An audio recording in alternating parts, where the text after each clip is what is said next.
குருவே, என்னுடைய அவதார நோக்கம் முடிந்த பிறகு என்னை தரிசிக்க வரும் பக்தர்களுக்கு உத்திர நட்சத்திரமாக நான் காட்சி அளிப்பேன். இதுவே நான் தங்களுக்கு தரும் குரு தட்சணை. வருகிறேன் குருவே.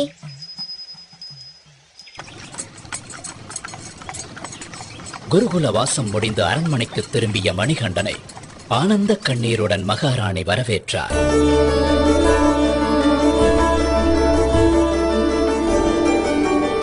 அண்ணா, தம்பி.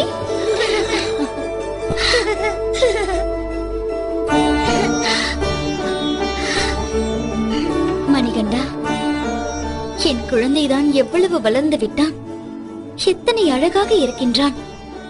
அறிவுக்கு மட்டும் பஞ்சமா என்ன? என் கண்ணே பட்டுவிடும் போல் இருக்கின்றதே.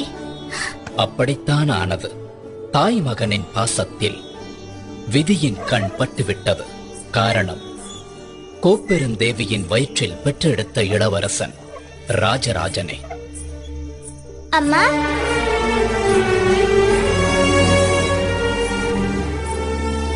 இதனை கண்ட வஞ்சக எண்ணம் கொண்ட அமைச்சர் பெருமகிழ்ச்சி அடைந்தார். காரணம், துஷ்ட எண்ணம் கொண்ட அமைச்சர் தெய்வீக தன்மை கொண்ட ஐயப்பனை நெருங்கும் போதெல்லாம் இனம் புரியாத மனசஞ்சலம் அடைந்தார். தான் அரியணை ஏறும் வாய்ப்பு பறிபோய்விட்டாலும் மணிகண்டன் அரியணை ஏறக்கூடாது என்பதில் உறுதியாக இருந்தார். அதற்காக பல சதித்திட்ட வேலைகளில் ஈடுபட்டார். அதில் ஒரு கட்டமாக மணிகண்டன் குடிக்க வேண்டிய பாலில் விஷத்தை கலந்தார்.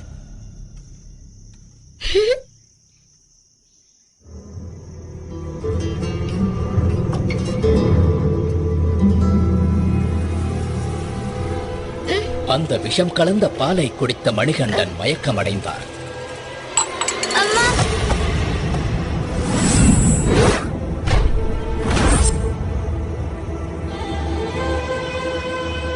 உடனே மணிகண்டனை காப்பாற்ற அரண்மனை வைத்தியர்கள் எல்லாம் எவ்வளவோ வைத்தியம் செய்தும் மணிகண்டனை காப்பாற்ற முடியாமல் தவித்தனர்.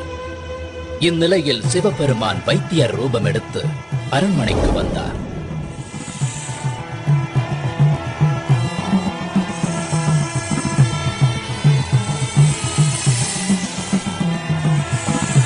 மணிகண்டன் உடம்பில் உள்ள விஷத்தை தன் கழுத்தில் உள்ள சர்பத்தை கொண்டு உறிஞ்சி எடுத்து பூரண குணமாக்கினார்.